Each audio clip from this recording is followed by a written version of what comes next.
"Don't you dare cook with those dirty hands," my son Jack said when he saw the grime on my hands from my factory job that wouldn't wash off. He called them dirty. So, I prepared meals wearing big plastic gloves, but they were so slippery that I accidentally cut my finger. I've always worked hard for my children, but Jack, my eldest son, was ashamed of me. My name is Emily. After getting divorced in my 30s, I used my hairdressing qualifications to juggle part-time jobs at a barber shop and a factory to raise my two sons. I'm 55 now. The divorce was due to my ex-husband's terrible drinking habits. Despite his high education and income, he became violent when drunk, and I was constantly afraid he might harm our young sons. So, I made the bold decision to leave with my two boys. "Dirty hands, huh? Could you at least take care of them?" Jack, who is a bit of a germaphobe and loves cleanliness, said. He is good at studies and graduated from a well-known university. "I wash them so much they get chapped, and I don't have time to take care of them," I replied. Jack glanced at me with contempt and left the room. "Mom works hard with her hands at the barber shop and the factory. You deal with machine oil," said my younger son Sam. Sam doesn't like studying but learned programming on his own.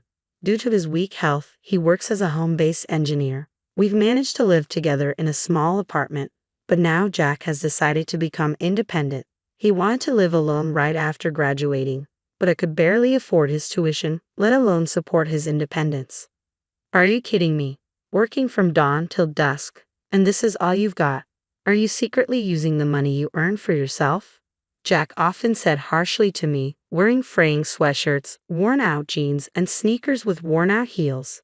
Maybe we just didn't get along. My alcoholic ex-husband was fond of Jack when he wasn't drinking, so maybe Jack resented me for pulling them apart. I've worried a lot about whether not being able to be there for him during his sensitive years as a single parent and always working affected him.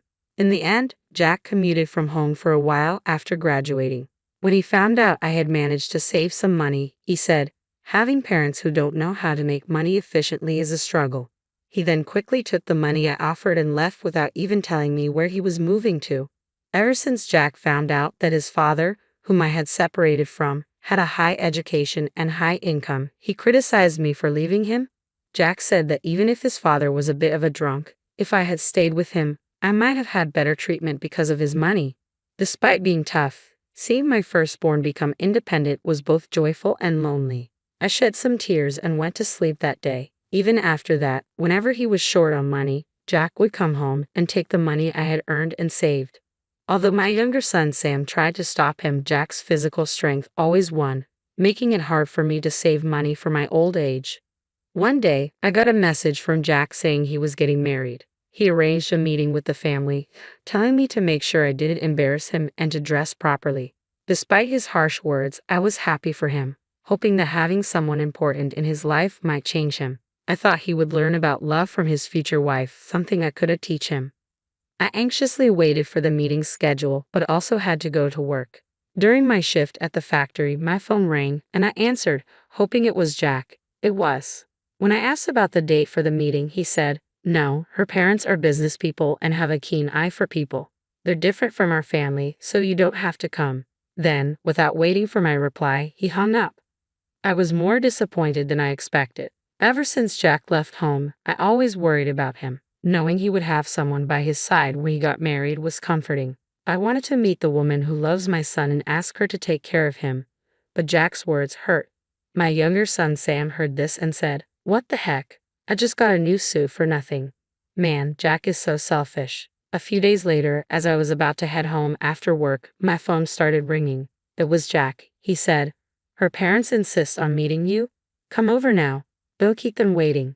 Suddenly, I was in a rush. Should I risk being disrespectful by showing up in my dirty work clothes, or would it be worse to keep them waiting while I changed? I knew I'd be quite late if I went home to freshen up, so I reluctantly decided to go as I was. On the way, I bought some drugstore makeup, did a quick touch-up, dusted off my clothes, and headed for the restaurant. It turned out to be a high-end restaurant, and I felt intimidated. But there was nothing I could do at this point. I mustered up my courage, approached the table, and stammered, "I'm sorry for keeping you waiting. I'm Jack's mother, Emily. Thank you for this opportunity." When the in-laws and Jack's fiancé stood up to greet me, they began to guide me to my seat, but Jack interrupted. My mom has all sorts of allergies, so she can't eat at unfamiliar places.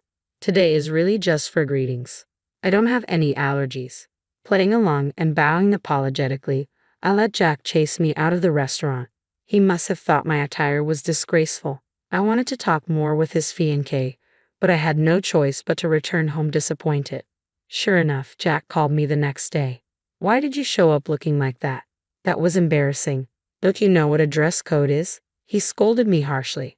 Sam, who was listening to the conversation, snatched my phone and defended me, saying, "Mom was ready with a nice dress, and you're the one who told her she didn't need to come. Then you suddenly asked her to hurry over after work. What else was she supposed to do?" I took back the phone and said, "That wonderful restaurant indeed." I was out of place. I wonder if their parents were upset. They asked about where you work, what allergies you have, all kinds of things. Thanks to you, I was highly suspected. Jack continued, "I'm after inheriting the business her parents run. I don't know what the business is about, but it's good to be in a position where I can employ others. I don't plan to be employed by others at my current company forever, so don't get in my way." There were a lot of things I wanted to say to Jack as a parent, but I knew he wouldn't listen to me. It seemed like he thought a mother like me was an obstacle. In the end, he spat out his final words. "Low-income factory workers don't need to come to the wedding." I was shocked to hear this, but said, "If that's what Jack wants, that's fine with me." Seeing one's child find happiness is the greatest joy for a parent. I wanted to celebrate this new beginning together, but if my son does not wish for it, it's probably best that I don't attend. When I ended the call with Jack, it felt like I was also severing the bond between parent and child, which was deeply saddening. I remembered the face of the young lady who would be his wife, to whom I could barely say a proper greeting. Her parents seemed refined and had a gentle atmosphere about them. Thinking that they would become Jack's family from now on filled me with an indescribable loneliness. But I forced myself to accept it and went to sleep. After that, I continued to work at the barber shop and the factory, trying to switch off my feelings. I still had Sam. When Sam gets married, I want to be able to contribute whatever money I can, so I need to keep working hard. One day, about 2 weeks before the wedding, Jack contacted me again. I had thought our relationship was nearly severed since he said I didn't need to come to the wedding. Yet at this stage, he was still pushing more unreasonable demands on me. "Weddings cost money, you know that, right?" "I know, but I don't have any more money to give you. Besides, if it's money for a wedding, shouldn't you have saved some yourself since you're working?" I replied. He seemed annoyed, probably because I hit a nerve. "Are you saying you can't even afford to pay for your child's wedding? There must be some way. Borrow it from somewhere." He wasn't listening. I gave in and said, "Fine, I'll arrange for it. Come by the house again to collect it." After that, Jack finally seemed satisfied and hung up. A few days later, Jack came to collect the borrowed money. He took it with a smug smile, said nothing, and left. I felt a huge responsibility for having taken on so much debt, even if it was for my child. Jack's wedding wasn't the only thing on my mind. I thought if something happened to me, this debt might be passed on to Sam. I knew I needed to work hard to repay it as soon as possible. Then one day, a man who said he was a customer came to the factory where I worked. I was called by a coworker to the office, and there, a surprising person was waiting for me. Days passed, and the day of Jack's wedding arrived. I had been told not to come, so I had no intention of going, but I worked as usual, praying for my son's happiness in my heart. Then I was called from the office. Jack was on the phone, seemingly in the middle of the wedding. I picked up the phone and asked what was going on, and in a panicked tone, he said, "Mom, come to the wedding now." I was surprised and asked what on earth happened. He just said to hurry up and bring Sam too. So I quickly got ready and headed to the wedding venue. When I arrived, a staff member was waiting and quickly escorted me to the hall. When I opened the door, I was suddenly in the spotlight and couldn't make out my surroundings. Then the father of Jack's bride announced, "This is Jack's mother. Please welcome her with applause." I became the center of attention, feeling both embarrassed and happy. While bowing to the people around me, I took my seat as guided, looking halfway up the stage. I could see Jack, my older son, with his arms crossed, looking away, dressed in a new suit. It seemed like he was embarrassed or possibly angry about me being introduced in front of so many people. Then there was my younger son, Sam, beside him, saying, "Don't mind Jack, let's have fun. We've been invited by the bride's father himself." That's right, the man who had come to visit the factory before the wedding was the father of Jack's bride. When the bride's father had asked Jack why his mother wouldn't be attending the wedding, Jack had been vague in his reply. So the bride's father had taken the trouble to visit the factory himself. Even Jack couldn't defy the bride's father. Meanwhile, Sam was starting to dig into the feast before him, exclaiming how delicious it all looked. Thanks to Sam's cheerful and kind demeanor, I could truly appreciate the joy of witnessing my son's special moment in such a grand setting. After that, the wedding reception progressed in a friendly manner, reaching its climax and ending without a hitch. When we finally left the venue, I felt relieved as I managed to convey my blessings to both Jack and his bride. Taking a breather, I went to express my gratitude to the bride's parents. As I peered into the family waiting room, that's when it happened. Don't get too comfortable. You're only here because your father-in-law felt sorry for you, I heard someone say. Turning around, I saw Jack, who continued, "This isn't a place for a factory worker who's down on her luck." Suddenly, behind Jack, the bride's father, who had been absent until now, said, "Jack, are you still talking to your mother like that?" Caught off guard, Jack turned around, looking surprised before freezing in place. "Do you understand how much financial hardship you cause your mother? It's not just tuition fees but moving costs when you left home, wedding expenses, and even the money you've taken from your mother to supplement your irresponsible lifestyle." The bride's father addressed Jack. Jack couldn't respond to this. He just looked down, biting his lip. Then Sam, who was beside me, chimed in, "You had Mom take out a payday loan for the wedding expenses, didn't you? $10 million wouldn't have been enough, right, Jack?" "No offense, but I did a little research about you," the bride's father said as he received a small paper bag from his wife standing nearby, then offered it to me. I accepted it, not knowing what was inside. "I am returning this large sum of money we received from you for the wedding to your mother. In return, I want you to work at our daycare center and pay the wedding expenses from your salary," he told Jack. "Take it back." Jack lifted his face and looked up at his bride's father. The bride's father's business was a private daycare center.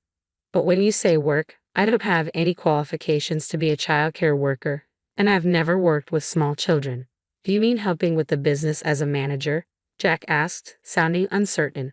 With a calm look on his face, the bride's father said, "A manager? Absolutely not. The people who entrust their children to us are hard-working mothers who do it for their families." With a stern look, he continued, "A guy like you, who doesn't understand the struggles of a mother and only causes trouble, couldn't possibly manage a daycare center. So first of all," the bride's father paused, and Jack stared at him with utmost concern. "What you need to do is clean the dirty toilets that the children use and wash cloth diapers at our nursery," he said with a laugh. Unable to hide his shock, Jack's eyes widened, and he lowered his gaze, clenching his fists tightly. Seeing Jack in such a state at first took me aback, but then a memory jogged in my mind. "Could your father be? Is he Mr. Helen?" I questioned, an unexpected realization dawning upon me. The bride's father clapped his hands together, saying, "My dear, you finally caught on." It dawned upon me that the bride's father was the very same daycare teacher who looked after my kids back when I had just separated from my ex-husband. I also recognized his wife, who had been a daycare teacher alongside him during those times. "My dear, you've had a tough time.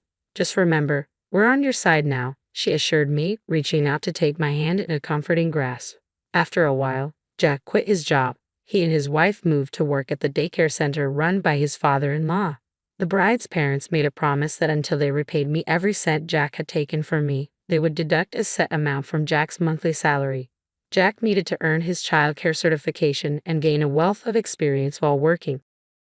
"There's plenty of time before he'll need to take over my role," said Mr. Helen, the bride's father, smiling cheerfully. I looked at Jack, who wore a strange smile, and felt truly thankful to Jack's new family. I continued to work, encouraged and optimistic about the future.